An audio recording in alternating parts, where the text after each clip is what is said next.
Hi there. Well, you had record collecting part one. Now, this is a bit of sort of part two. Something else that came back to me was the first single that I bought, all the first singles. I still had the wind up record player, but there was a shop near us called the Dolls Hospital, and it was owned by Bev Bevan's mother. Obviously, you know who Bev Bevan is. And what used to happen there was she used to repair dolls and so on and so forth, as you would presuppose with it being called the Dolls Hospital. But Bev also sold records through the shop. And what happened was singles in their sleeves would be hung up in a line across the window of the shop, inside the window of the shop, and some LPs would be displayed as well there. I think they're all pretty much new stuff anyway, but you got it at a cheaper price than you would if you went to conventional record shop.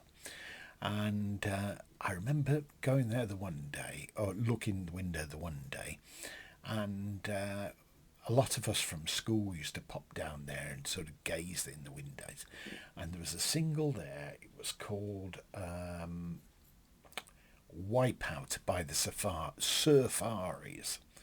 So I bought this single, can't remember how much I paid for it, took it back home, and it didn't click with me. I've got a wind up gramophone. I haven't got access to a record player at the moment. Never mind. There's 16 RPM on it and there's 78 RPM on it.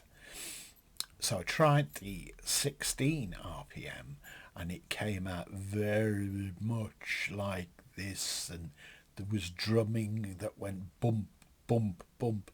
Anyway, that didn't work. So I thought, well, in for a penny, in for a pound. I'll put it up to 78, and that was just bizarre. A 45 at 78 RPM. So added to that, the arm with the needle, it was totally inappropriate. So I don't think that record lasted that long. So I hung on to it for a bit anyway until my brother had made this record player, built this record player. And I went back to the shop a couple of times. The next one I bought was it was the Kinks, and it was Dead End Street. It was on the Pie label. It was a pink label, and I kept that. I played it round at a friend's house. He had the luxury of a proper record player, so that sounded pretty good. And then the one after that I bought was a song by Manfred Mann. Now, I can't for the life of me remember what the title of it was now, but it was 3 shillings and sixpence. So I think it was around about the same price as a record shop, conventional record shop single. So I stored those until such time as brother had made the record player and I could play them on.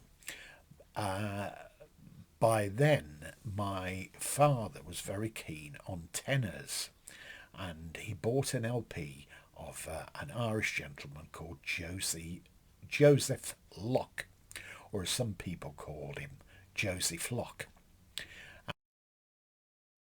These songs, and I think my father fancied himself as a little bit of a singer because he'd sing along with that.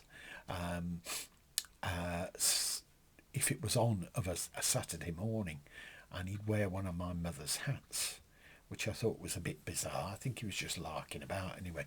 Uh, they didn't buy that from Bevan's mum's shop, but they did buy an LP by Roy Orbison, and it was a sort of hits thing of his at the time. I think it sort of focused on songs with blue in the title as well. My mother was very fond of Roy Orbison, and as was my father. And sometime later, they went to the ill-fated concert at the Odeon, Birmingham, and that was the night that Roy Orbison's kids died in that fire, which was very tragic anyway. That's pretty much well documented. But that was my initial flurry into record collecting.